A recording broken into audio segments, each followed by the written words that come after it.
Hello everyone, my name is Nidhi Sharma. I welcome you all to the Judiciary by PW YouTube channel, जहां पर आज हम important judgements करेंगे। कौन से जजमेंट्स? आईपीसी के, इंडियन पीनल कोड के इम्पोर्टेंट जजमेंट्स जो कि 2024 में रहे। अभी तक हमने काफी सारे सब्जेक्ट्स के कर लिए, जैसे हमने कॉन्स्टिट्यूशन के कर लिए हैं 2024 में इम्पोर्टेंट जजमेंट्स जो थे। उसके बाद हमने सीआरपीसी के कर लिए हैं, कोड ऑफ क्रिमिनल प्रोसीजर के। हमने फैमिली लॉ के इम्पोर्टेंट जजमेंट्स कर लिए हैं। आज हम डिस्कस करेंगे बेटा किसके? इंडियन पीनल कोड के। ठीक है, सो बिना किसी देरी के स्टार्ट करते हैं। मैं इस केस में मैंने उठाए हैं कुछ 8-10 जजमेंट्स उठाए हैं जो कि इम्पोर्टेंट थे 2024 के पर्सपेक्टिव, आपके एग्जाम के पर्सपेक्टिव से। एंड उसी के साथ साथ उसका हम देखेंगे पहले क्या, केस टाइटल देखेंगे, केस नेम देखेंगे, बेंच देखेंगे, साइटेशन, फोरम, एंड उसी के साथ साथ क्या मेन इशू क्या रहा उस केस में, फैक्ट्स क्या रहे, ऑब्जर्वेशन क्या रहे, और कौन से important provision, important section discuss हुआ है उस केस में।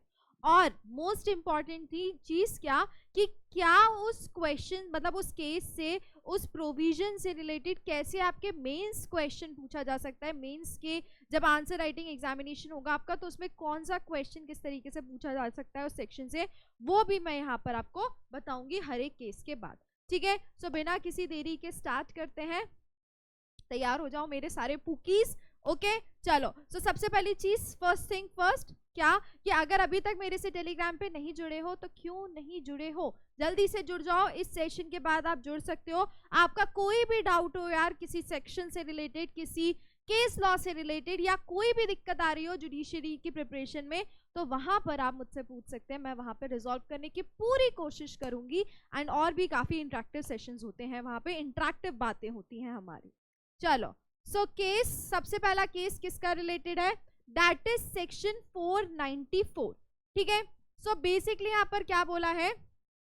Friends relatives can't be held to have common intention for offence of bigamy by mere presence in second marriage.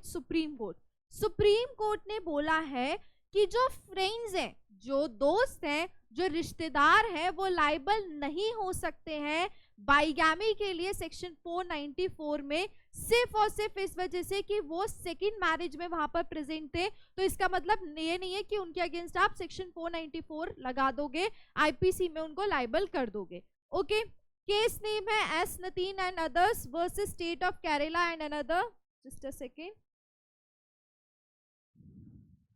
S Nitin and others versus state of Kerala and another. Citation है 2024 Supreme Court 385, bench बैठी है Justice B R Gavai and Justice Sandeep Mehta की। And forum कहाँ का है? Supreme Court का matter है। क्या मेन इशू रहा यहाँ पे? Regarding section 494 of the IPC and second marriage. Section 494 IPC का जो है बाइगेमी से जो डील करता है, और सेकंड मैरिज से रिलेटेड यहाँ पर क्या था बेटा? मेन इशू था। तो सबसे पहले हम उसके फैक्ट्स देखेंगे। The facts of the case are that respondent number 2, husband, the complainant married accused number wife on April 16, 2007. So यहाँ पर क्या हुआ? husband थे, wife थे, दोनों की शादी कब हुई? 2007 में हुई। It is claimed that on August 13, 2010, accused number 1 married accused number 2 under the Special Marriage Act of 1954, even though she was already married to the complainant. अब क्या होता है, 2010 में ये पता चलता है कि वाइफ ने क्या कर ली है? दूसरी शादी कर ली है। और वो जो दूसरी शादी करी थी बेटा, वो एग्जिस्टिंग शादी जो थी, जस्ट अ सेकेंड, हाँ, जो एग्जिस्टिंग शादी थी उसी टाइम पे वाइफ ने क्या कर ली? दूसरी शादी कर ली, और वो दूसरी शादी 2010 में की। और वो कहां पर की? स्पेशल मैरिज एक्ट में की। It's also claim that the friends including the appellants and family of the accused are also responsible for the said offense of bigamy since they wanted this to happen by way of common intention to commit the offense. अब ये बोला गया husband की तरफ से, इनके पहले husband की तरफ से, कि जब वो दूसरी शादी वहां पे परफॉर्म हो रही थी तो वहां पर रिश्तेदार और दोस्त भी थे। रिश्तेदार किसके? वाइफ के, और जो फ्रेंड्स थे वो वाइफ के और हस्बैंड के, सब वहां पर क्या थे? प्रेजेंट थे। On May 28, 2018, the Judicial Magistrate First Class directed to frame charges against the appellant under section 494 IPC read with section 34 IPC on the basis of the evidence laid on the behalf of the complainant. अब क्या होता है, जो husband ने जैसे उनको पता चलता है कि वहां पे जब वो सेकंड शादी हो रही थी तो वहां पर रिलेटिव्स और फ्रेंड्स भी होते हैं, तो उनके अगेंस्ट क्या कर देते हैं, उनके अगेंस्ट चार्जेस लगा देते हैं, किसके, सेक्शन 494 के और 34 के, ये बोलते हुए कि बाइगैमी में इनका भी इन्वॉल्वमेंट था, क्योंकि ये लोग क्या थे, वहां पे प्रेजेंट थे, इनकी भी क्या थी, कॉमन इंटेंशन थी. The appellants challenge this order by filing a criminal revision petition in the session court. अब जो वाइफ होती है और जो फ्रेंड्स और रिलेटिव्स होते हैं वो क्या करते हैं, इस ऑर्डर को चैलेंज करते हैं, कहाँ पे, सेशन कोर्ट के सामने. The petition was however dismissed on 26 October 2018, but जो सेशन कोर्ट है वो अपीलेंट्स की जो फ्रेंड और रिलेटिव्स हैं उनके पिटीशन को क्या कर देते हैं, डिसमिस कर देते हैं. Then the appellants challenged the order before the High Court seeking questioning of the proceeding, but the High Court also rejected it. जैसे ही सेशन कोर्ट रिजेक्ट करता है उसके बाद जो फ्रेंड्स और रिलेटिव्स हैं, जो अपीलेंट है, वो कहाँ पे अपील करते हैं, हाई कोर्ट में अपील करते हैं, बट हाई कोर्ट भी क्या कर देता है, इनकी एप्लीकेशन को रिजेक्ट कर देता है. The appellant thereafter moved top court under special leave to appeal. और जैसे ही हाई कोर्ट मना करता है उसके बाद ये लोग कहाँ अपेयर करते हैं बेटा, ये लोग अपेयर करते हैं सुप्रीम कोर्ट में स्पेशल लीव के थ्रू. तो जब ये मैटर सुप्रीम कोर्ट में जाता है तो सुप्रीम कोर्ट क्या बोलता है, the Supreme Court held that the charge under the offence of bigamy punishable under section 494 IPC can be framed only against the spouse to the second marriage. Court ने क्या बोला कि जो सेक्शन 494 है, जो कि बात करता है किससे रिलेटेड, आपका बाइगैमी से रिलेटेड, वो सिर्फ और सिर्फ स्पाउस के अगेंस्ट लग सकता है जिसने दूसरी शादी की है. By the mere presence of friends and relative in the second marriage, it cannot be held that they had the common intention to commit the offense of bigamy unless the complainant prima facie proves the overt act or omission of the accused persons and also establish that such accused were aware about the substanding marriage. और उसी के साथ court ने बोला कि सिर्फ वहां पे दोस्तों का और रिश्तेदारों का होना सेकेंड मैरिज के टाइम पे ये नहीं बोलता है कि वो लोग बाइगैमी के लिए लायबल होंगे, वो बिल्कुल लायबल नहीं होंगे जब तक उनकी कोई इंटेंशन या कोई चीज प्रूफ नहीं हो रही है. और उसी बेसिस पे कोर्ट ने क्या बोला कि यहाँ पर इस केस में भी क्या, जो एलिगेशंस लगे हैं वो सही नहीं है. The allegations in the complaint so far as these respondents are concerned are vague. It cannot be assumed that they had by their presence or otherwise facilitated the solemnization of a second marriage with the knowledge that the earlier marriage was subsisting. और उसी के साथ उन्होंने बोला कि जो allegations लगे हैं, ये complaint जो फाइल हुई है वो पूरी तरीके से क्या है, वेग है. The court therefore proceeded to set aside the impugned orders and directed the charges framed against the appellant and the trial proceedings be quashed except for the main accused. और कोर्ट ने क्या बोला कि यहाँ पर जो फ्रेंड्स और relatives के अगेंस्ट जो चार्जेस लगे थे 494 से, उन चार्जेस को क्या कर दिया जाए, हटा दिया जाए, सेट असाइड किया जाए, लेकिन जो अक्यूज के अगेंस्ट मतलब जो वाइफ के अगेंस्ट चार्जेस लगे वो चार्जेस पूरी तरीके से सही हैं. ठीक है, तो यहाँ पे 498 नहीं, वो गलती से हो गया है. यहाँ पर कौन सा डिस्कस हुआ है, सेक्शन 494 IPC, जो कि किससे डील करता है बेटा, ठीक है. सो 498A नहीं 494 डील किया है. सो एक और बार देखेंगे, यहाँ पर क्या था, एक हस्बैंड एंड वाइफ थे, दोनों की शादी कब हुई थी, 2007 में हुई थी. 2007 में शादी होने के बाद क्या होता है, ये जो वाइफ होती है 2010 में दूसरी शादी कर लेती हैं, लेकिन जब वो दूसरी शादी कर रही होती है तब इनकी पहली शादी जो है वो ऑलरेडी एग्जिस्टेंस में रहती है, पहली शादी इनने नहीं तोड़ी होती है. तो जब दूसरी शादी करती हैं तो वहां पर क्या होता है, उसके बाद ये जो हस्बैंड क्या करते हैं, कंप्लेंट फाइल करते हैं सेक्शन 494 में इनके अगेंस्ट और इनने जिनसे शादी की है उनके अगेंस्ट, और उसी के साथ साथ जो वहां पे फ्रेंड्स और रिलेटिव थे इन दोनों के, उनके अगेंस्ट भी हस्बैंड क्या कर देते हैं, चार्जेस फाइल कर देते हैं, कंप्लेंट फाइल कर देते हैं 494 में. तो अब जो दोस्त और रिश्तेदार होते हैं वो ये बोलते हैं कि यार हम कैसे लायबल हुए, हम तो सिर्फ प्रेजेंट थे वहां पे, हमारे ऊपर वो चार्जेस कैसे लगाए जा सकते हैं, क्योंकि इनने क्या किया था, इन्हें दो सेक्शन में उनके अगेंस्ट चार्जेस लगाए थे, सेक्शन 494 में लगाए थे and section 34 that is common intention में चार्जेस लगाए थे. तो जो दोस्त होते हैं, रिश्तेदार होते हैं, वो ये बोलते हैं कि यार हमारे अगेंस्ट कैसे लग सकता है, हम तो वहां सिर्फ शादी में गए थे. तो उसके बाद क्या होता है, वो जो अपीलेंट होते हैं मतलब जो फ्रेंड और रिलेटिव होते हैं वो कहाँ जाते हैं, सेशन कोर्ट के पास जाते हैं. अब वो सेशन कोर्ट से बोलते हैं कि जो चार्जेस लगे उनको क्या कर दिया जाए, क्वेश कर दिया जाए, सेट असाइड कर दिया जाए. बट जो सेशन कोर्ट है वो क्या कर देता है, मना कर देता है कि वो सेट असाइड नहीं करेगा. जैसे ही सेशन कोर्ट मना करता है उसके बाद फ्रेंड्स और रिलेटिव्स कहाँ जाते हैं बेटा, हाई कोर्ट के पास जाते हैं. तो जब हाई कोर्ट के पास जाते हैं तो हाई कोर्ट भी क्या कर देता है, पूरी तरीके से मना कर देता है कि वो एंटरटेन नहीं करेगा.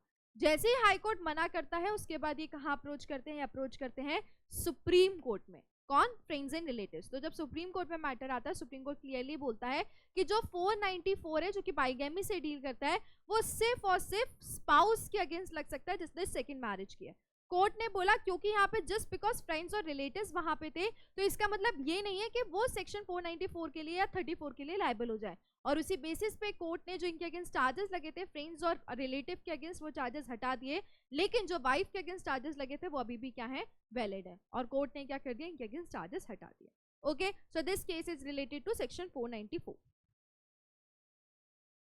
नेक्स्ट केस पे आते हैं। नेक्स्ट केस है हमारा, हाँ सॉरी, इससे रिलेटेड आपका कौन सा एक्सपेक्टेड मीन्स क्वेश्चन आ सकता है यार, यहाँ पे थोड़ा इसको मैं डिलीट करवा दूंगी, ये 498A हो गया आईपीसी, ठीक है, इसको मैं डिलीट करवा दूंगी, दूसरे केस से आपको बताती हूँ। बट मेजरली आपसे जो पूछा जाएगा वो यही पूछा जाएगा कि किस तरीके से 494 डील करता है, क्या उसमें पनिशमेंट और रिलेवेंट केस लॉज बताओ। नेक्स्ट केस है आपका सुप्रीम कोर्ट का, जो कि बात करता है 153A से रिलेटेड।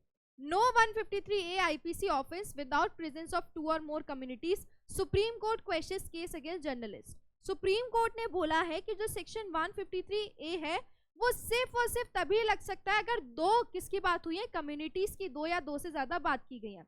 अगर वो दो या दो से ज्यादा कम्युनिटी प्रेजेंट नहीं है तो सेक्शन 153A नहीं लग सकता। और सुप्रीम कोर्ट ने केस क्वेश किया है किसके अगेंस्ट, जर्नलिस्ट के अगेंस्ट जो केस था। केस नेम है Shiv Prasad Semwal versus state of Uttarakhand and others. Citation है 2024 सुप्रीम कोर्ट 251। बेंच बैठी है Justice BR Gavai and Justice Sandeep Mehta की। फोरम कहाँ का है, सुप्रीम कोर्ट का मैटर है।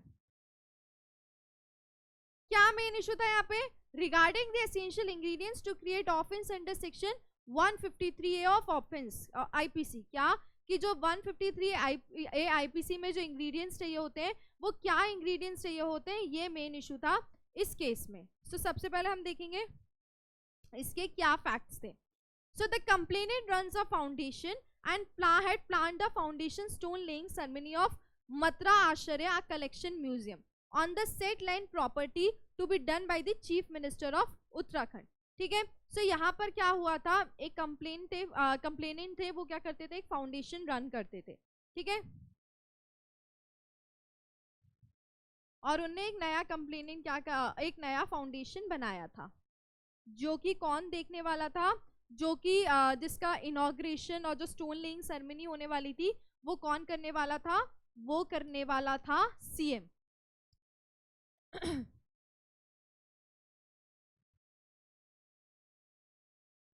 कौन करने वाला था, चीफ मिनिस्टर। और कहाँ के चीफ मिनिस्टर करने वाले थे बेटा, chief minister of Uttarakhand.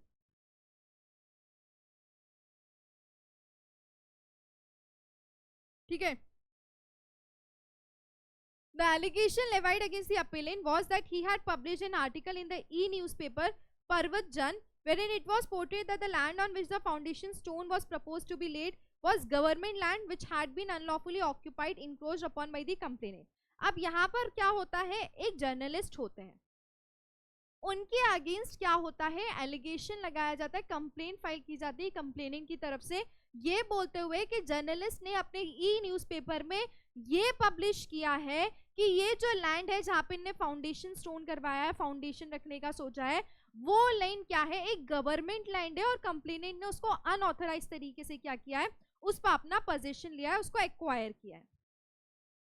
Amongst all other provision, the provision of section 153 IPC was invoked against the appellant, alleging that the online post of the appellant created a sense of enmity and disharmony amongst the people of the Hill community and the people of the plains। अब क्या होता है, जो complainant है वो journalist के against section 153 IPC में लगा देते हैं, ये बोलते हुए कि यहाँ पर ये क्या हो रही है, यहाँ पे डिसहार्मनी और एनिमिटी हो रही है। So appellant approach to Supreme Court for quashing charges when High Court refuse the same. तो पहले अपीलेंट ने क्या किया, जर्नलिस्ट ने हाई कोर्ट में अपना लेकर गए अपील, ये बोलते हुए कि ये जो चार्जेस लगे हैं गलत लगे, यहाँ पे किसी भी तरीके का डिसहार्मनी या कुछ भी नहीं हो रहा है। तो हाई कोर्ट के पास जब लेके गए तो हाई कोर्ट ने क्या कर दिया, मना कर दिया कि वो एंटरटेन नहीं करेंगे। जैसे ही हाई कोर्ट ने मना किया उसके बाद ये कहाँ पर गए, ये गए सुप्रीम कोर्ट में। तो सुप्रीम कोर्ट ने क्या बोला इस मैटर में, The Supreme Court reiterated that to constitute an offence under section 153A of IPC, the essential ingredient is to create a sense of enmity and disharmony against two or more group or community, failing which no offense could be made out under section 153A IPC. Supreme court ने बोला कि जब हम बात करते हैं 153A IPC की, तो उसमें सबसे बड़ा जो इंग्रेडिएंट होता है, सबसे एसेंशियल इंग्रेडिएंट होता है, वो क्या होता है कि एक सेंस होना चाहिए किसका, एनिमिटी का, डिसहार्मनी का, दो या दो से ज्यादा ग्रुप्स में या कम्युनिटीज में, तभी 153A आईपीसी लगेगा. The court noted that the lines used by the appellant in his post only refer to the complainant, imputing that his activities are prejudicial to the hills. और court ने ये बोला क्योंकि यहाँ पर जो कंप्लेन में फाइल की गई है और कंप्लेन में बताया गया है कि अपीलेंट ने जो लिखा है वो सिर्फ और सिर्फ किससे रिलेटेड है, कंप्लेनेंट से रिलेटेड है, कोई दो ग्रुप्स या कम्युनिटीज से रिलेटेड नहीं है, इसीलिए 153A नहीं लगेगा. और कोर्ट ने क्या किया, जो अपील थी वो अलाउ की, और जो पेंडिंग क्रिमिनल केस था अपीलेंट जर्नलिस्ट के अगेंस्ट, वो क्या कर दिया, क्वेश कर दिया. ओके, कौन सा इंपॉर्टेंट प्रोविजन डिस्कस हुआ है इसमें, section 153A of IPC discuss हुआ है, जो कि बोलता है punishes the promotion of enmity between groups. Clearly बोला गया उसमें, groups based on religion, race, language और other grounds. It also punishes acts that harm the maintenance of harmony. So वहाँ पे क्या 153A में क्लियरली बोला है कि ऐसी चीजें जो कि एनिमिटी प्रोवाइड मतलब एनिमिटी फैलाएं किसमें, ग्रुप्स के बीच में, वो सारी चीजें किसमें आएंगी, 153A के हिसाब से ऑफेंस होगा. ओके, सो एक और बात देखते हैं, कंप्लेनिंग थे जो कि क्या कर रहे थे, अपना एक म्यूजियम बना रहे थे, तो उससे रिलेटेड उन्हें फाउंडेशन करना था, तो उसकी उनने क्या रखी थी, स्टोन सेरेमनी रखी थी. अब वो जो स्टोन सेरेमनी करने वाले थे वो कौन करने वाले थे, चीफ मिनिस्टर ऑफ उत्तराखंड करने वाले थे. अब क्या होता है, जो जर्नलिस्ट होते हैं वो क्या करते हैं, कंप्लेनेंट ऐसा बोलते हैं, इनके अगेंस्ट कंप्लेन फाइल करते हैं कि ये जर्नलिस्ट ने क्या किया है, ये जर्नलिस्ट ने अपने न्यूज़पेपर में ये लिखा है कि ये जो लैंड पे जिसपे स्टोन सेरेमनी हुई है वो लैंड क्या थी, गवर्नमेंट लैंड थी, और कंप्लेनेंट ने उसको अनऑथराइज अनलीगली करके क्या कर लिया, एक्वायर कर लिया है. और उसी बेसिस पे कंप्लेनेंट ने जर्नलिस्ट के अगेंस्ट क्या लगाया, सेक्शन 153A आईपीसी लगाया, ये बोलते हुए यहाँ पे डिसहार्मनी हो रही है. तो जब एलिगेशंस लगे तो ये जो जर्नलिस्ट थे वो कहाँ पे गए, हाई कोर्ट के पास गए, ये बोलते हुए कि 153 आईपीसी नहीं लग सकता है क्योंकि यहाँ पे ग्रुप्स नहीं है, यहाँ पे इंडिविजुअल वाली चीज़ है. तो हाई कोर्ट क्या कर देता है, इनकी एप्लीकेशन सुनने से मना कर देता है, इनकी पिटीशन नहीं सुनता है. उसके बाद जो जर्नलिस्ट होते हैं, जो अपीलेंट इस केस में, वो कहाँ जाते हैं, सुप्रीम कोर्ट में. तो सुप्रीम कोर्ट क्लियरली बोलता है कि जब हम बात करते हैं सेक्शन 153A आईपीसी की, तो वहाँ पे सबसे इंपॉर्टेंट चीज़ क्या होती है कि दो ग्रुप्स और दो कम्युनिटीज़ का होना ज़रूरी है. एनिमिटी दो ग्रुप्स और कम्युनिटीज में होगी तभी वो चीज सेक्शन 153A आईपीसी में लाइबिलिटी कंसिडर करी जाएगी. कोर्ट ने बोला क्योंकि इस केस में जर्नलिस्ट ने सिर्फ और सिर्फ कंप्लेनेंट और लाइन से रिलेटेड बोला था, यहाँ पे किसी ग्रुप्स की बात नहीं हुई थी, इसीलिए जो जर्नलिस्ट है वो इस सेक्शन में कहीं से कहीं तक लाइबल नहीं हो सकते. और सुप्रीम कोर्ट ने जर्नलिस्ट की अपील को अलाउ किया, और उसी बेसिस पे जो उनके अगेंस्ट सेक्शन 153A आईपीसी के सबसे चार्जेस लगे थे वो भी सुप्रीम कोर्ट ने क्या कर दिए, सेट असाइड कर दिए, क्वेश्चन कर दिए. ठीक है, सो 153A से रिलेटेड ये केस था. क्या क्वेश्चन पूछा जा सकता है आपसे, examine the scope of section 153A IPC in punishing acts that promote enmity between groups. क्या बताना है आपको, 153A आईपीसी के बारे में बताना है, जो कि क्या करेगा, एनिमिटी बिटवीन ग्रुप्स को पनिश करने वाली चीज बताएगा. Discuss its impact on freedom of speech and the challenges in its application. क्या बताना है कि उसका क्या इम्पैक्ट रहा है फ्रीडम ऑफ स्पीच पे, और उसकी किस तरीके से चैलेंजेस आते हैं उसको अप्लाई करने के लिए. ठीक है, तो आप इसमें जजमेंट्स भी बता सकते हैं. नेक्स्ट केस है आपका mayor breakup of relationship. Breakup breakup breakup, आज मैंने, कौन सा गाना है वो, भूल गई, sorry. Mayor breakup of relationship, आज मैंने ब्रेकअप की पार्टी रख ली है. ओके चलो, mayor breakup of relationship between consenting couple can not result in criminal proceeding. Supreme court, supreme court ने बोला है कि अगर एक रिलेशनशिप में क्या हो गया है, ब्रेकअप हो गया और वो रिलेशनशिप एक कंसेंटिंग कपल में है, तो इसका मतलब ये नहीं है कि वो चीज किस में आ जाए, ब्रेकअप क्रिमिनल प्रोसीडिंग्स में आ जाए. केस नेम है Prashant versus state of NCT of Delhi. Citation है 2024 सुप्रीम कोर्ट 904. बेंच बैठी है Justice B B Nagarathna, Justice N Koteshwar Singh की. फोरम कहाँ का है, सुप्रीम कोर्ट का मैटर है. क्या मेन इशू था यहाँ पर, whether a criminal case against the man accused of repeatedly raping a woman on the false pretext of marriage can be question और नॉट. क्या कि क्या यहाँ पर एक जो आदमी के अगेंस्ट चार्जेस लगे हैं ये बोलते हुए कि वो रेप करते हैं रिपीटेडली इस बेसिस पे कि वो शादी करेंगे फॉल्स प्रेटेक्स्ट ऑफ मैरिज के बेसिस पे, तो क्या ये चार्जेस को हटाया जा सकता है कि नहीं? So the complainant lodged an FIR in September 2019 alleging that the appellant had sexually exploited her under the false promise of marriage, forcibly engaging in sexual relations with her. तो यहाँ पर क्या होता है, एक गर्ल होती है और एक बॉय होते हैं, बेसिकली मैन एंड वुमेन, वरना तुम बोलो अरे मैम गर्ल बॉय क्या हो रहा है ये, ठीक है। सो ये क्या करती है, इनके अगेंस्ट चार्जेस लगाती हैं ये बोलते हुए कि इनने क्या किया है, रेप किया है। और वो रेप किस पे किया है, फॉल्स प्रेटेक्स्ट ऑफ मैरिज, मतलब झूठा वादा करते हुए शादी का कि मैं शादी करूंगा, और उस बेसिस पे कॉन्ट्रैक्शन मतलब सेक्सुअल इंटरकोर्स में आए हैं, ये एलिगेशंस लगाए हैं। She also stated that the appellant had threatened her to keep engaging in physical relationship, otherwise he would harm her family. उन्हें ये भी बताया लड़की ने कि जो लड़के थे उन्हें उनको क्या किया था, डराया था ये बोलते हुए कि वो फिजिकल रिलेशनशिप में क्या नहीं रहेंगी तो वो उनकी फैमिली को भी क्या करेंगे, हार्म करेंगे। The appellant approached the Delhi High Court seeking to quash the FIR registered for alleged offences committed under section 376/506। अब क्या होता है, जो लड़की होती है उसने क्या कर दिया, लड़के के अगेंस्ट चार्जेस लगा दिए, किसमें, 506 में, क्रिमिनल इंटिमिडेशन और रेप के बेसिस पे। तो जो लड़का होता है जो इस केस में अपेलेंट है, वो क्या करते हैं, हाई कोर्ट के पास जाते हैं कि ये जो चार्जेस लगे इनको क्वेश कर दिया जाए। ऐसा कोई भी नहीं है कि यहाँ पे फॉल्स प्रेटेक्स्ट ऑफ मैरिज हुआ हो या ऐसा डराया धमकाया हो, ये चीज कहीं से कहीं नहीं होती है, ये चीज किसका बोलना होता है, अपेलेंट का बोलना होता है। और उसी बेसिस पे क्या, जब वो ये बोलते हैं तो उसी बेसिस पे वो चार्जेस के लिए हटाने के लिए अपील करते हैं। तो हाई कोर्ट क्या कर देता है, उनके पिटीशन को डिसमिस कर देता है, ये बोलते हुए कि यहाँ पे सफिशिएंट प्रीमा फेसी एविडेंस है कि केस के साथ प्रोसीड किया जा सकता है। तो जैसे ही हाई कोर्ट मना करता है उसके बाद ये कहा जाता है मैटर, ये मैटर सुप्रीम कोर्ट में जाता है। वो लड़का सुप्रीम कोर्ट में जाता है कि यहाँ पे सिर्फ ब्रेकअप हो गया था, उस बेसिस पर उन्होंने कितनी सारी चीजें लड़की ने मेरे अगेंस्ट चार्जेस लगा दिया। तो जब सुप्रीम कोर्ट में मैटर जाता है तो सुप्रीम कोर्ट क्या बोलता है, observing that the non materialisation of a consensual relationship into marriage cannot be given a criminal color. The Supreme Court today quashed a criminal case against the man accused of repeatedly raping a woman on the false pretext of marriage.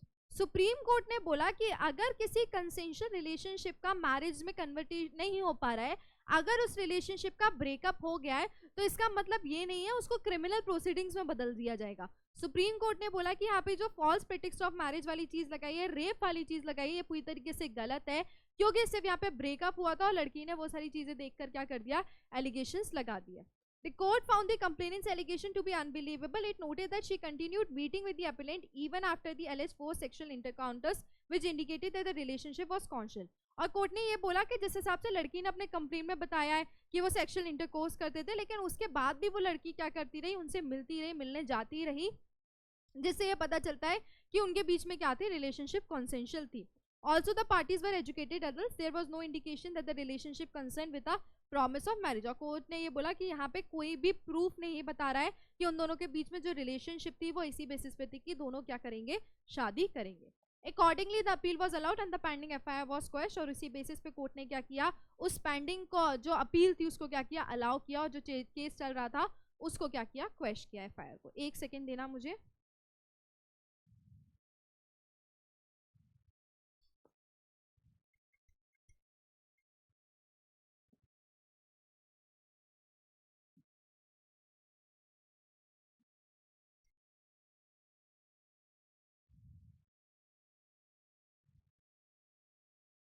ठीक है, चलो। सो क्या कर दिया उनने, क्वेश कर दिया। Okay, फिर आते हैं अपन किस पे, फिर आते हैं अपन कौन से इंपॉर्टेंट प्रोविजन इसमें। अच्छा हाँ, इंपॉर्टेंट प्रोविजन क्या, वो जो उनने झूठा वादा किया था उस पर क्या इनके अगेंस्ट चार्जेस लगाए थे। सो एक बार देखेंगे, एक महिला थी एक मैन थे, दोनों क्या थे, रिलेशनशिप में थे। अब क्या होता है, इन लोगों का ब्रेकअप हो जाता है। उसके बाद ये जो गर्ल होती है, जो वुमेन होती है, वो क्या कर देती है, मैन के अगेंस्ट क्या लगा देती है, चार्जेस लगा देती है, ये बोलते हुए कि इनने उनका रेप किया है मैन ने, और वो रेप किस पे किया है, फॉल्स प्रेटेक्स्ट ऑफ मैरिज पे किया है। जब ये एलिगेशंस लगते हैं तो ये जो लड़का होता है वो ये बोलता है कि ऐसा कुछ भी नहीं था, और इसी बेसिस पे ये जो मैन होते हैं वो कहाँ जाते हैं, हाई कोर्ट के पास जाते हैं कि ये जो चार्जेस लगे ये गलत लगे, इन चार्जेस को क्वेश्चन कर दिया जाए। बट हाई कोर्ट क्या है, हाई कोर्ट मना कर देता है कि यहाँ पर प्रूफ दिख रहा है, प्रिमा फेसी केस दिख रहा है कि इसमें प्रोसीड किया जा सकता है। जैसे ही हाई कोर्ट मना करता है, ये मैन कहाँ अप्रोच करते हैं, सुप्रीम कोर्ट में अप्रोच करते हैं। तो जब सुप्रीम कोर्ट में मैटर जाता है, सुप्रीम कोर्ट क्लियरली बोलता है कि अगर एक कॉन्सेंशुअल रिलेशनशिप का मटेरियलाइजेशन मैरिज में नहीं हो पाया, तो इसका मतलब ये नहीं है उसको आप क्रिमिनल प्रोसीडिंग्स में टेक ओवर कर दोगे, क्रिमिनल प्रोसीडिंग्स में कन्वर्ट कर दोगे। कोर्ट बोलते हैं ऐसे केसेस जहाँ, ऐसे रिलेशनशिप जहाँ पे अगर ब्रेकअप हो गया तो इसका मतलब ये नहीं है वो क्रिमिनल प्रोसीडिंग्स में कन्वर्ट कर दी जाए। कोर्ट ने बोला क्योंकि यहाँ पर कोई भी एविडेंस नहीं दिख रहा है, यहाँ पे क्लियरली पता चल रहा है कि लड़की ने जैसे कंप्लेंट में बताया है कि सेक्सुअल इंटरकोर्स हुआ, लेकिन उसके बाद भी लड़की क्या करी, उनसे मिली, तो ये चीज कहीं से कहीं तक प्रूफ नहीं होती है कि इन लोगों के बीच में कंसेंट नहीं थी और किसी भी तरीके का प्रिटेक्स्ट ऑफ मैरिज था। और उसी बेसिस पे कोर्ट ने बोला कि जो चार्जेस लगे हैं वो गलत हैं, और उस बेसिस पे कोर्ट ने, सुप्रीम कोर्ट ने जो चार्जेस मैन के अगेंस्ट लगे थे वो चार्जेस क्वेश्चन किया, और जो मैन की अपील थी वो क्या की, अलाउ की।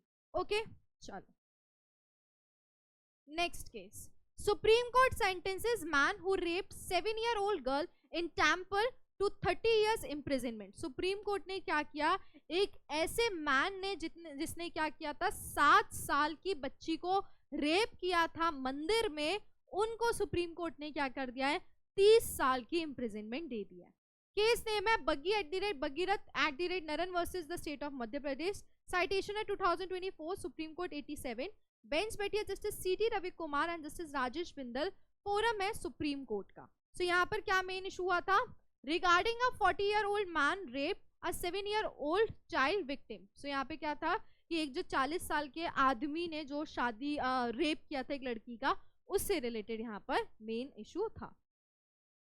सो क्या फैक्ट्स थे, in the instant case the victims grandmother launched an FIR against the accused petitioner for kidnapping and rapping. क्या हुआ था यहाँ पर इंस्टेंट केस में, जो विक्टिम थी, जो 7 साल की बच्ची थी,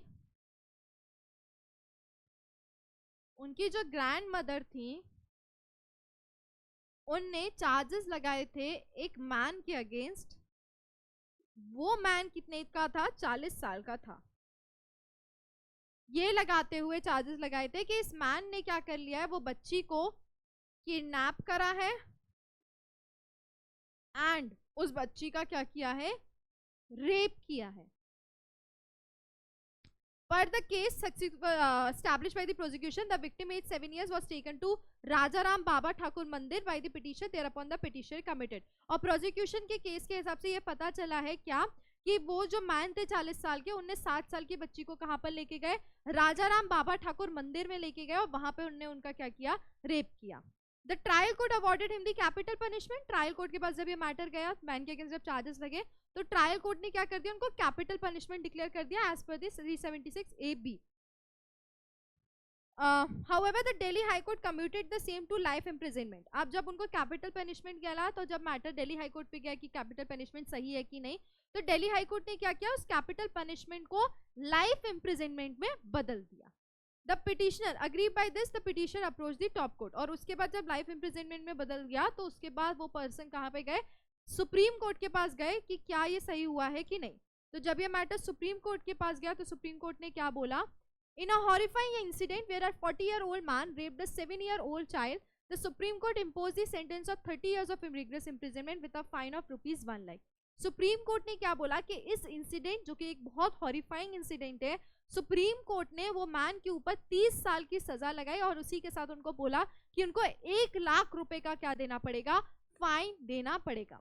While imposing the sentence, the court noted several factors, including how the incident may haunt the victim and adversely impact her future married life। और कोर्ट ने बोला क्योंकि ये जो हमने इम्प्रिजनमेंट दिए, वो इसी वजह से सोच समझ के दिए कि किस तरीके से वो विक्टिम को हॉन्ट करेगा और किस तरीके से विक्टिम की फ्यूचर जो लाइफ है वो इफेक्ट करेगा। It may be noted that the punishment prescribed under section 376A is rigorous imprisonment for not less than 10-20 years।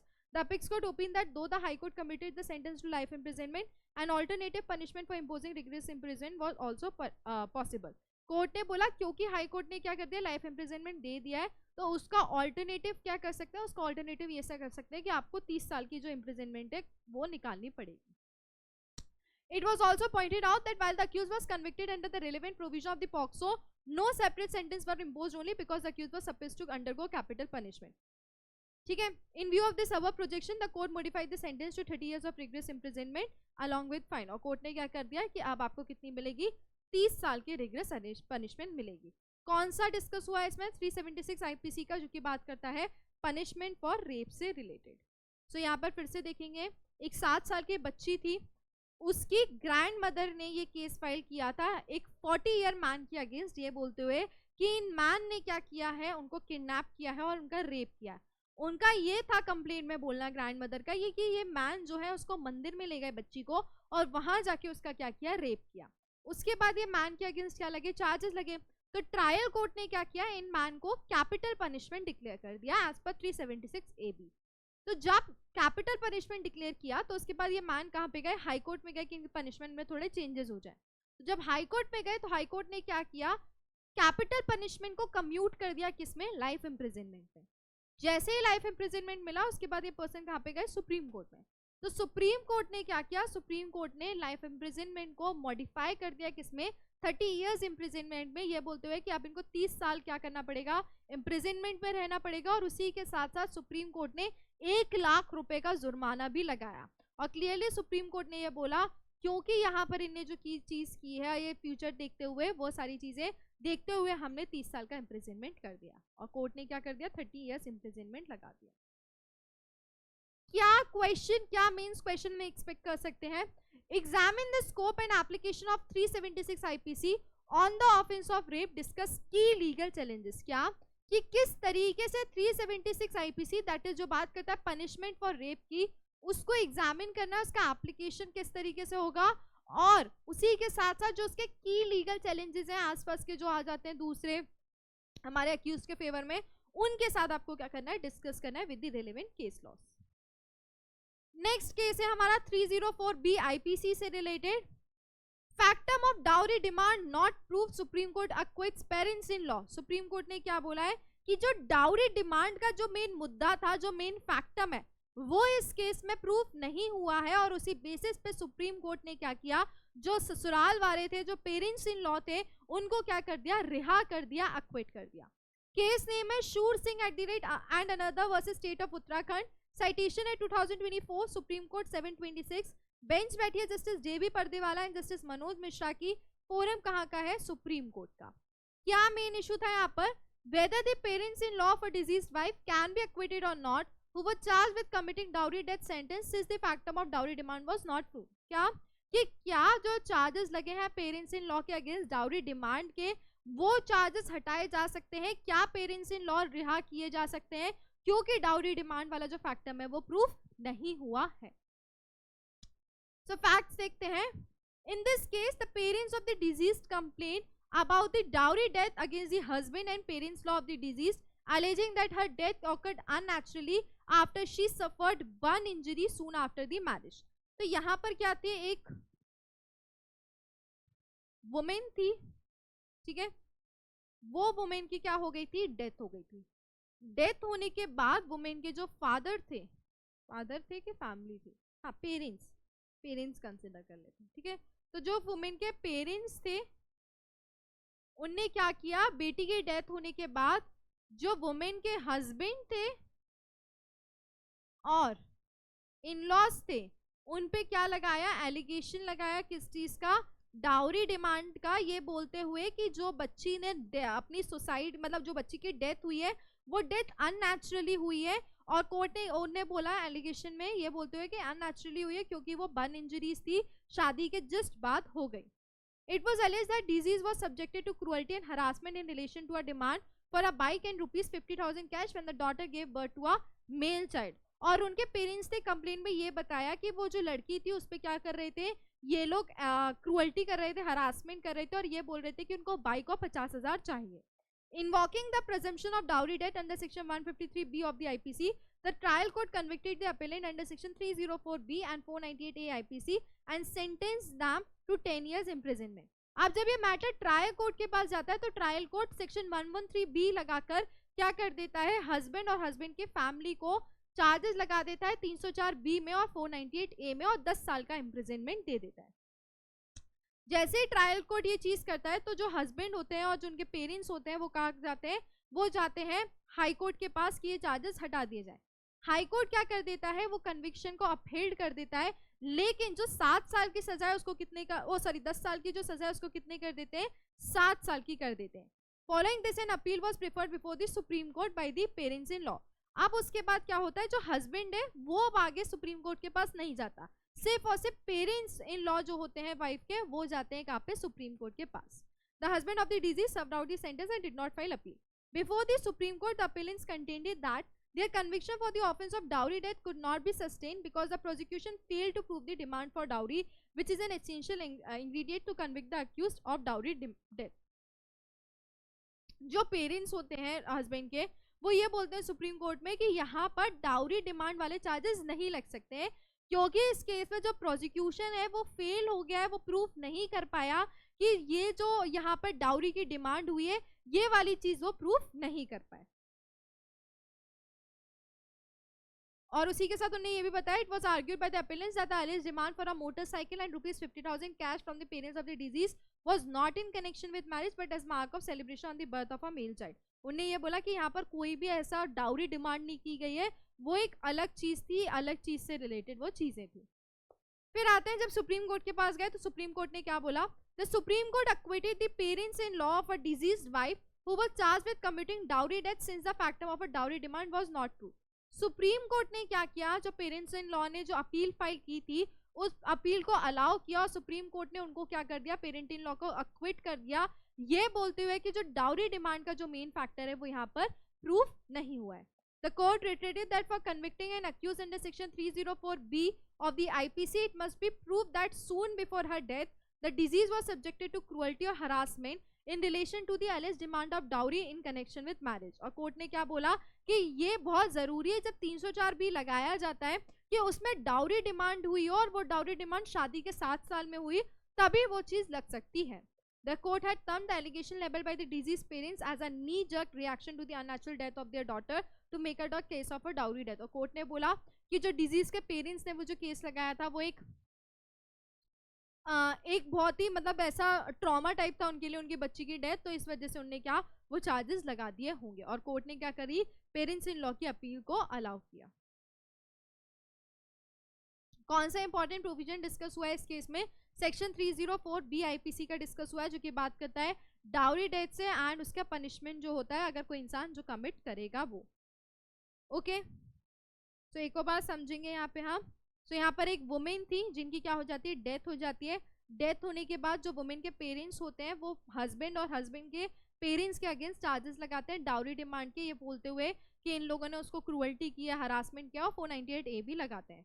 तो जब पेरेंट्स इन लॉ होते हैं वो ये बोलते हैं कि यहाँ पे डाउरी डिमांड प्रूफ ही नहीं हुई किसी भी तरीके से, तो पेरेंट्स इन लॉ क्या करते हैं, पहले ट्रायल कोर्ट के पास जाते हैं, तो ट्रायल कोर्ट इनका कंफर्म कर देता है कन्विक्शन।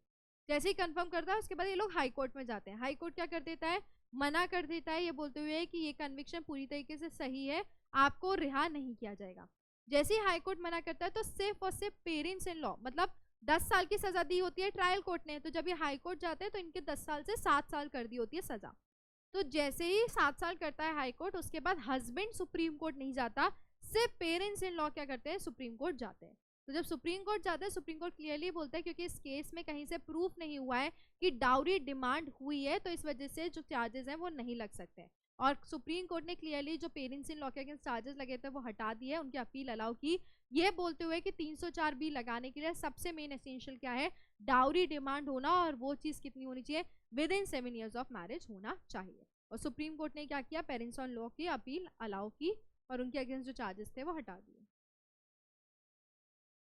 क्या एक्सपेक्ट किया जा सकता है, कौन सा मीन्स क्वेश्चन इससे, तो यहाँ पे एक्सपेक्ट किया जा सकता है discuss the provision of section 304B IPC relating to dowry death. आपको डाउरी डेथ से रिलेटेड जो 304B के बारे में बताना है। Analyse the challenges in proving, और ये बताना है कि किस तरीके से चैलेंजेस आते हैं प्रूव करने के, और वो किस तरीके से बताओगे आप, केस लॉ से। ओके, सो केस लॉ से आप वो चीज बता सकते हो। ये केस हमने किसका देखा, 304B का देखा, ठीक है। Just a second,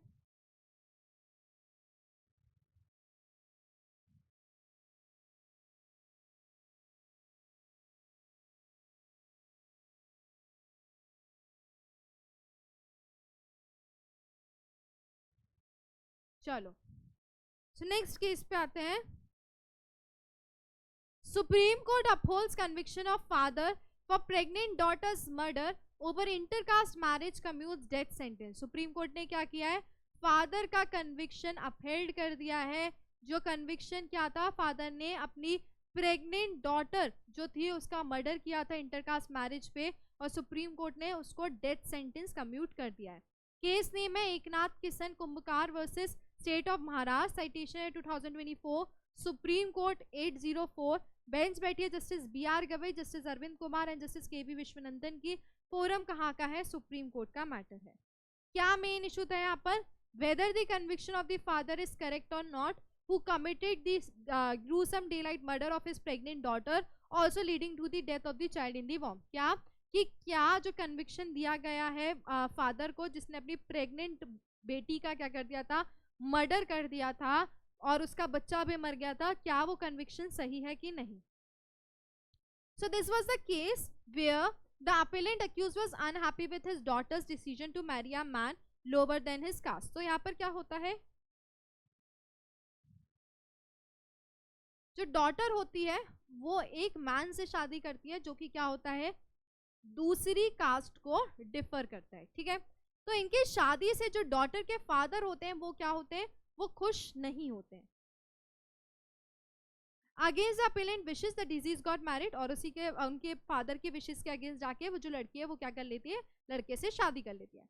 The appellant was also furious that his image was tarnished by his daughter's act and that he was not accepted by the people of his caste। अब उनके father को क्या लगता है कि जो उनकी बेटी ने ये जो चीज की है, जो शादी की है, वो सही नहीं है, क्योंकि उससे उनके सोसाइटी में भी क्या होगा, नाम खराब होगा। One fine day, the appellant approached his pregnant daughter matrimonial home with the reason to take her on the false pretext that her mother was in hospital and wanted to see the deceased। अब क्या होता है, शादी के बाद ये क्या होती है, ये जो प्रेग्नेंट होती हैं, तो एक दिन जो फादर हैं ये इनके मैट्रिमोनियल होम आते हैं और डॉटर को क्या अपने साथ ले जाने के लिए बोलते हैं, ये बोलते हुए कि उनकी जो मदर है वो क्या है, उनकी तबीयत खराब है और वो डॉटर को देखना चाहती है। मीनवाइल मैन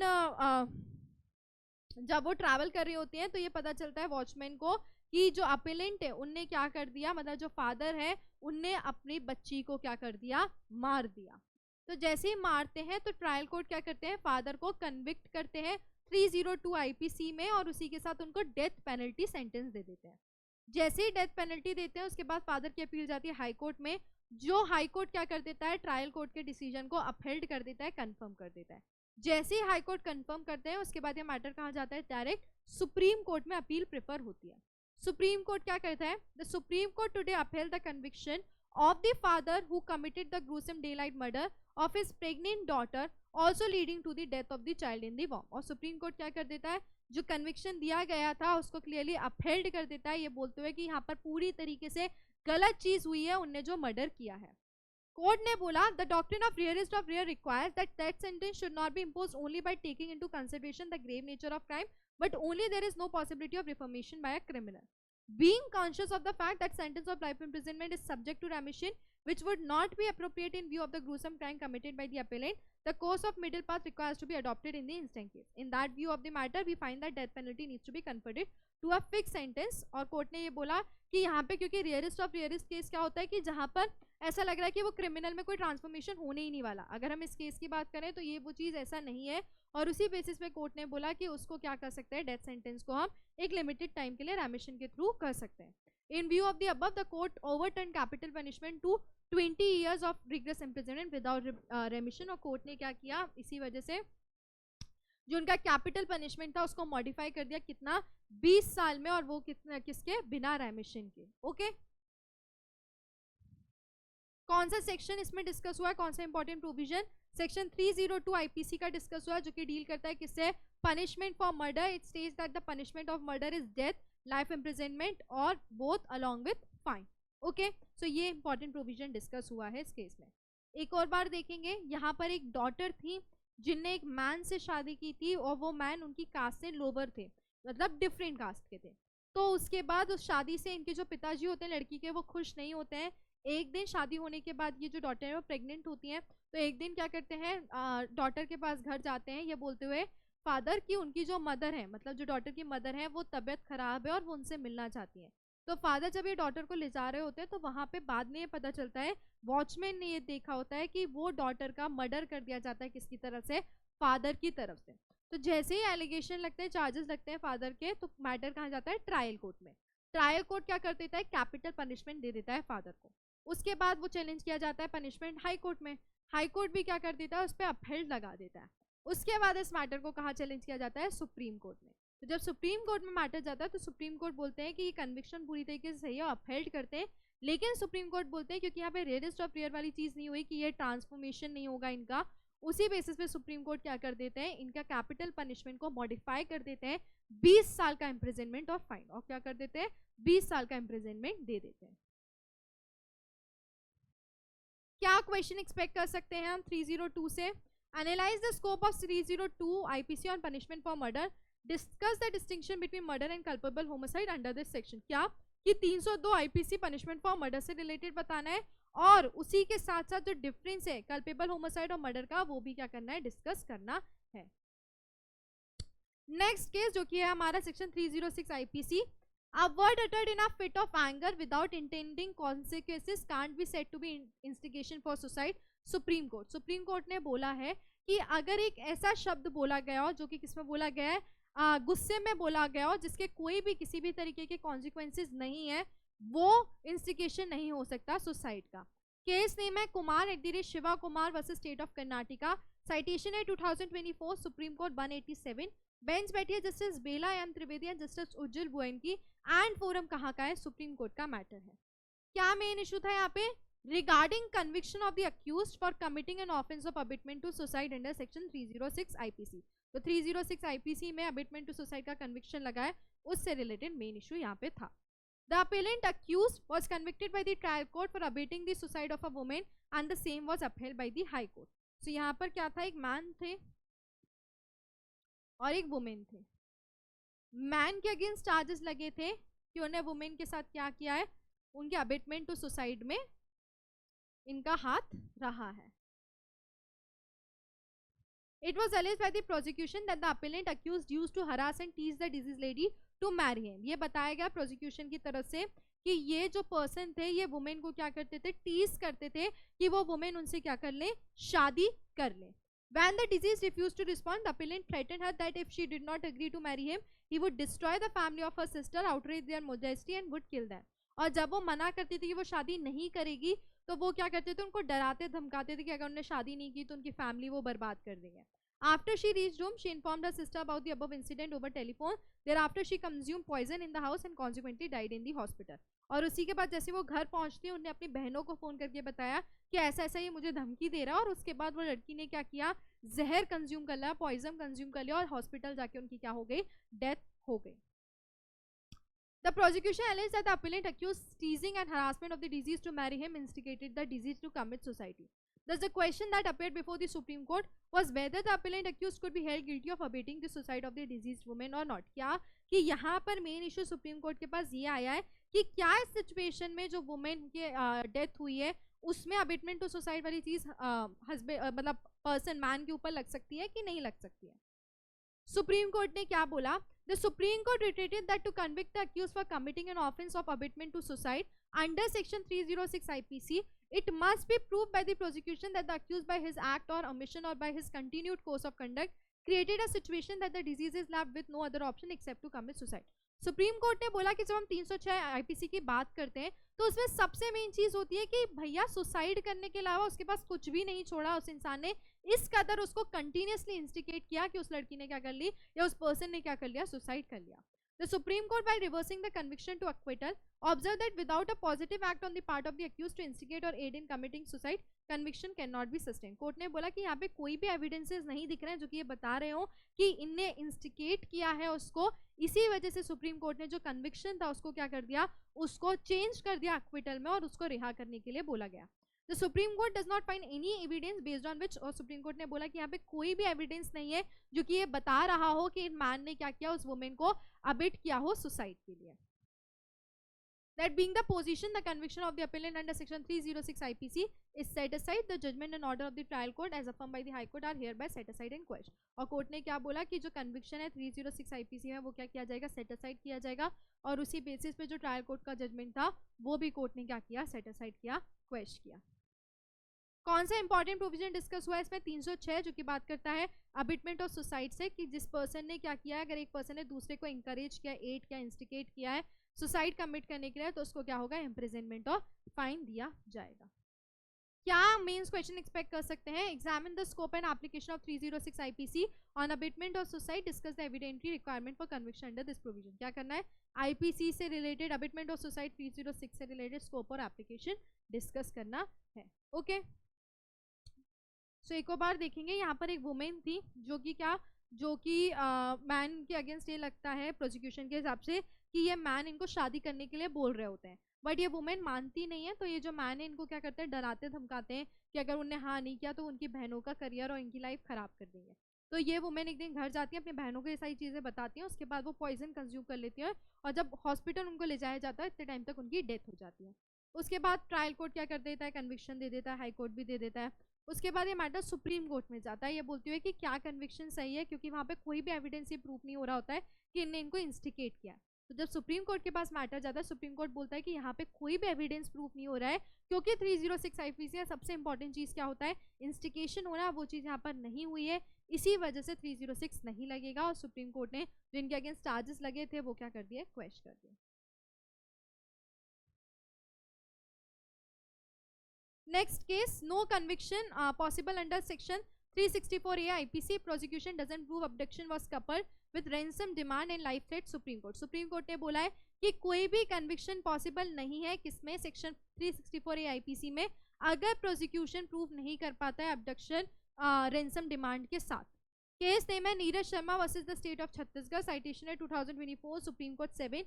बेंच बैठी है Justice Sudhanshu Dhulia and Justice Satish Chandra Sharma की. फोरम कहाँ का है, सुप्रीम कोर्ट का मैटर है. क्या मेन इशू था यहाँ पे, रिगार्डिंग सेक्शन 364A जो कि बात करता है किडनैपिंग फॉर रेंसम IPC का. The present case revolves around a horrific incident where an attempt was made by the accused to kill the victim Arjit Sharma. An 18-year-old boy was studying as a class 12 student at KPS school. यहाँ पर क्या हुआ था, एक बच्चा था जिसको मारने के लिए क्या कोशिश की गई थी, और वो बच्चा क्या था, 18 साल का था. As per the prosecution, the complaint was picked up from his guest house by the two accused, that is Neeraj Sharma and Ashwini Kumar Yadav, and the three took off on their motorcycle to place called Dondilo. ऐसा बताना था prosecution का हिसाब से कि उनने वो बच्चे को लिया तीनों ने और उसको लेके चले गए. Patently the accused Neeraj Sharma and the complainant knew each other. वहाँ पे दो लोग एक दूसरे को जानते थे, दोनों accused. During the night when the complainant was trying to ease himself, the two accused attempted to kill him by throttling his neck by the clutch wire of the motorcycle. As a result, the complainant fell on the ground unconscious, and the accused, thinking that the complainant had died, poured petrol on his body and set him on fire. Before setting the victim's body on fire, the accused also looted a certain amount of sum and his phone. क्या होता है, रात में वो complainant को दोनों accused जब भागने की कोशिश करते हैं तो दोनों अक्यूज क्या करते हैं, उसको मारने की, बचाने, रोकने की कोशिश करते हैं. उसके बाद वो लोग इतना मारते हैं कि वो अनकॉन्शियसली गिर जाता है. उसके बाद जो तीसरा अक्यूज होता है वो क्या करता है, उसके ऊपर पेट्रोल डाल देता है, ये समझते हुए कि ये जल जाएगा. However, the complainant managed to escape and was taken to hospital. लेकिन जो कंप्लेनेंट है जिसके ऊपर जलाया गया था, पेट्रोल डाला गया था, वो क्या करता है, बचने की कोशिश करता है, वो हॉस्पिटल भागता है. अब क्या होता है, भागने के बाद वो सही हो जाता है. उसके बाद वो क्या करता है, मतलब एज इन कि वो सही रहता है, अलाइव रहता है. उसके बाद वो कहा जाता है, ट्रायल कोर्ट के पास जाता है कंप्लेंट लेके. ट्रायल कोर्ट क्या कर देते हैं, अक्यूज पर्सन को कन्विक्ट कर देते हैं. किस चीज़ के लिए, मर्डर के लिए, रॉबरी के लिए एंड किडनैपिंग फॉर रैंसम के लिए. फिर ये जो अक्यूज है ये हाई कोर्ट के पास जाते हैं कि ये कैसे चार्जेस लग सकते हैं. तो हाई कोर्ट भी ट्रायल कोर्ट के ऑर्डर को क्या कर देते हैं, अपहेल्ड कर देते हैं. और जैसे ही हाई कोर्ट अपहेल्ड करता है, ये मैटर कहाँ जाता है, सुप्रीम कोर्ट में. सुप्रीम कोर्ट क्या बोलता है, the Supreme Court in the context of 364A observe that apart from proving the act of abduction, the prosecution must also prove the demand of ransom along with the threat to the life of the abducted person. Court ने बोला कि जब हम 364A की बात करते हैं तो उसमें अबडक्शन के साथ साथ ये भी प्रूफ होना चाहिए कि डिमांड ऑफ रेंसम भी हुई है. The necessary ingredient which the prosecution must prove beyond a reasonable doubt before the court are not only an act of kidnapping or abduction but thereafter the demand of ransom coupled with the threat to life of a person. Court ने बोला कि वहाँ पे सिर्फ और सिर्फ abduction proof नहीं होना चाहिए, बट जो रेंसम की डिमांड है वो भी प्रूफ होने चाहिए. कोर्ट ने बोला कि जो 364A के हिसाब से बात करें तो यहाँ पर वो चीज़ नहीं लगी है, बल्कि 364 होगा ना कि 364A, क्योंकि डिमांड नहीं हुई है रेंसम की. In this respect, the court also brought to attention that the complainant made no intentional mention of any demand. In view of this facts and circumstances, the court set aside the conviction of accused person under 364A of the IPC. Court ने क्या किया, 364A वाला जो conviction था वो हटा दिया, ये बोलते हुए कि यहाँ पे 364A नहीं लगेगा क्योंकि रैंसम की डिमांड नहीं हुई है, बल्कि यहाँ पे सिर्फ 364 लगेगा किडनैपिंग। और उसी के बेसिस पे कोर्ट ने क्या बोला कि यहाँ पर उनको क्या करने पड़ेंगे, कुछ कुछ अमाउंट देना पड़ेगा, जो कि क्या हुआ है, एलिगेशंस लगे हैं। ठीक है, सो किडनैपिंग और अबडक्शन फॉर रैंसम का डिस्कस हुआ था इस केस में सेक्शन, ठीक है, 364A। सो कोर्ट ने बोला क्योंकि रैंसम की डिमांड नहीं है तो इस वजह से वो चीज अप्लाई नहीं होगी। ओके, ठीक है। सो मेरे क्यूटीज, मेरे pookies, this is all about important judgments 2024 के आईपीसी के, इंडियन पीनल कोड के, जिसकी पीडीएफ मैं आपको बाद में प्रोवाइड कर दूंगी। पहले ये सेशन देखना और आपका क्या ओपिनियन है इन केसेस से वो भी बताना। कोई भी डाउट हो आप मुझसे टीजी पे कनेक्ट कर सकते हो। उसके बाद मिलते हैं नेक्स्ट सेशन में, अभी बहुत सारे सेशंस आने बाकी हैं इसके। ठीक है, चलो bye bye, take care, thank you, ध्यान रखो और खुश रहो मेरे सारे पूकीज। चलो बाय, थैंक यू।